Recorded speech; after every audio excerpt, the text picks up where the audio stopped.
Be ambitious. This is the motto of Europa Universalis V, and it's more than just a rallying cry for players. It's a declaration of intent by the developers themselves. 5 years in development by a small, passionate team based near Barcelona, EU5 aspires to be the most detailed and historically authentic simulation of global geopolitics ever made. Its scope is unmatched, simulating over 500 years of world history beginning in the late 14th century. It builds on the strengths of its predecessors while borrowing the best ideas from other Paradox titles, aiming to become a definitive best of grand strategy experience. EU5 begins its historical journey in the year 1370, a full century earlier than Europa Universalis IV, placing players in a world still reeling from the Black Death and on the cusp of the Renaissance. This shift allows the game to delve deeper into the medieval foundations of early modern politics and society, making the transition to centralized nation-states more meaningful and complex. In contrast to the board game-like abstraction of previous titles, EU5 emphasizes realism and simulation. The once familiar mechanics of national ideas and mana points are gone, replaced by a system deeply grounded in socio-political and economic realities. Power is no longer a currency to spend, but a fragile construct to be maintained, balanced, and expanded through careful internal and external maneuvering. At the heart of this new system are Poppenheiten, pop units representing the different social classes within each province: peasants, clergy, nobles, and burghers. Each class has its own religion, culture, educational level, and preferred professions. They work in buildings suited to their social status, producing raw materials and goods that fuel your economy, army, and urban growth. This simulation extends far beyond mere production. Without stone, you can't build stone buildings. Without armsmiths, no professional army. And without consumer goods, your population becomes unhappy, destabilizing your state. The economic and political realism is further deepened by the concept of provincial autonomy. Your ability to extract value from a province is directly tied to how much control your crown exerts over it, and regaining control is not easy.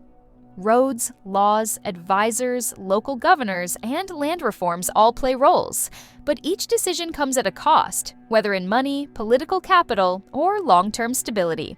For example, deploying a governor increases control, but also strengthens the local nobility, possibly leading to unrest or rebellion. One of EU5's defining traits is how it borrows mechanics from other Paradox games and reimagines them within its own framework. Crusader Kings 3 lends its dynasty and advisor systems. Victoria 3 influences population mechanics and internal economics. March of the Eagles contributes tactical depth to military engagements. Even Europa Universalis 3 returns in spirit through revived societal values and governance mechanics. This convergence doesn't just make EU5 more detailed, it enriches its strategic layers. Internal politics, cultural transformation, religious shifts, institutional development, and the modernization of armies are all tied into a seamless, evolving narrative.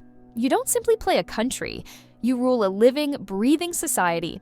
Military campaigns in EU5 are no longer just about stacks and reinforcements. Supply lines, food availability, and terrain play critical roles.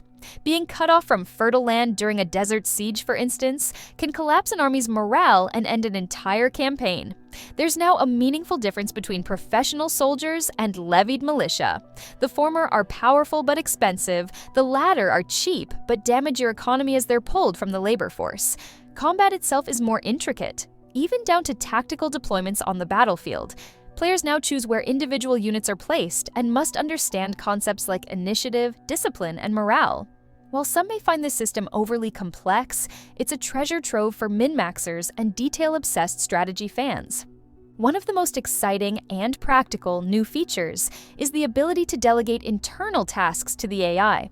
Players can hand over parts of their realm's management, such as diplomacy or trade, allowing them to focus on the areas they enjoy most. This delegation is highly customizable. For example, you can automate your trade networks while retaining control over budget allocations or aristocratic privileges. The AI is surprisingly competent, managing complex systems like trading posts, market demands, and even diplomatic overtures. While this is a godsend for players overwhelmed by EU5's vast scope, it also raises philosophical questions. If the AI can manage certain aspects better than the player, is that part of the game still fun or necessary?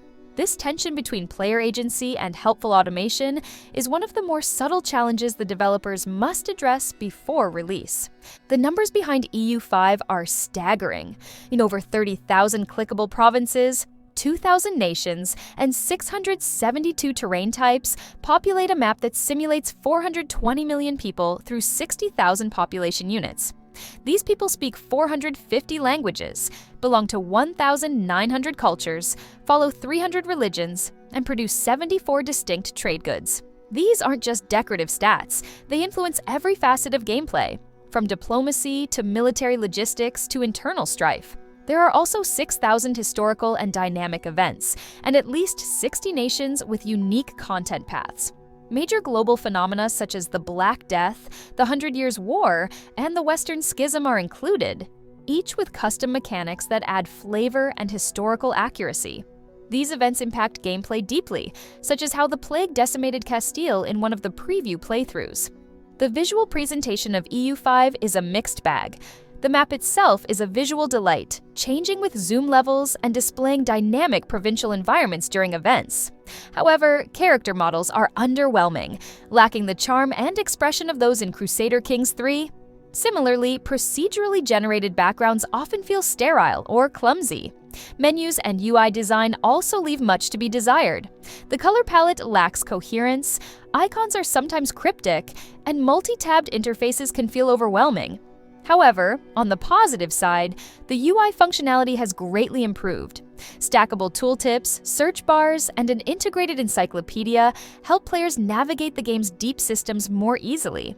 While accessibility remains a challenge, especially for newcomers, there are clear signs the developers are working on improving it. Perhaps more than any previous entry, EU5 truly places you in the mindset of a historical ruler. It's not just about conquest anymore. You must manage disease outbreaks, support or suppress religious institutions, reform outdated laws, and balance aristocratic power. You are tasked with guiding your state from the medieval feudal system into the centralized bureaucracies of the early modern era, all while keeping your people fed, stable, and relatively content. The game encourages you to think like a statesman, not just a general. You weigh the pros and cons of reform, worry about the price of wool, and agonize over the legitimacy of your dynasty. In this sense, EU5 has evolved from a conquest simulator into a sprawling historical management experience. Religion and culture in Europa Universalis V are no longer simple modifiers or diplomatic tools. They are living systems that influence every aspect of your realm.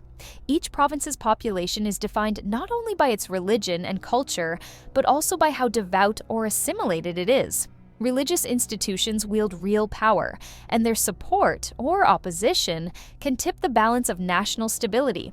Whether you're enforcing orthodoxy, encouraging syncretism, or navigating the complex politics of a multicultural empire, every decision reverberates across your society. Moreover, culture isn't just about language or aesthetics. It drives population behavior, production output, and societal cohesion. Cultural minorities might demand privileges, resist assimilation, or even rebel if neglected. Reforming or unifying your cultural identity becomes a strategic goal in itself, one that affects military recruitment, trade efficiency, and diplomatic relations. This enhanced depth makes every cultural and religious decision carry meaningful, long-term consequences. EU5 introduces a vastly expanded system of institutions that dynamically emerge, spread, and transform global power structures. These include milestones like the Renaissance, the printing press, Enlightenment ideologies, and scientific revolutions. However, unlike in previous games, institutions are not simply passive upgrades to adopt. They come with massive societal implications. For example, embracing a new institution might unlock powerful tech trees and economic boons, but doing so too quickly could destabilize traditional power bases like the clergy or the nobility. Delay it too long, and your nation risks falling behind technologically or diplomatically. Institutions now interact with your population's education, values, and class structure, making innovation a socio-political challenge rather than just a checkbox on a tech screen. Additionally, these developments reshape diplomatic and colonial gameplay. A nation embracing Enlightenment ideals might gain new types of government reforms or even spark revolutions, while late adopters might become bastions of traditionalism and face internal upheaval. It creates a fascinating tug-of-war between progress and preservation, enhancing the narrative and strategic richness of each campaign.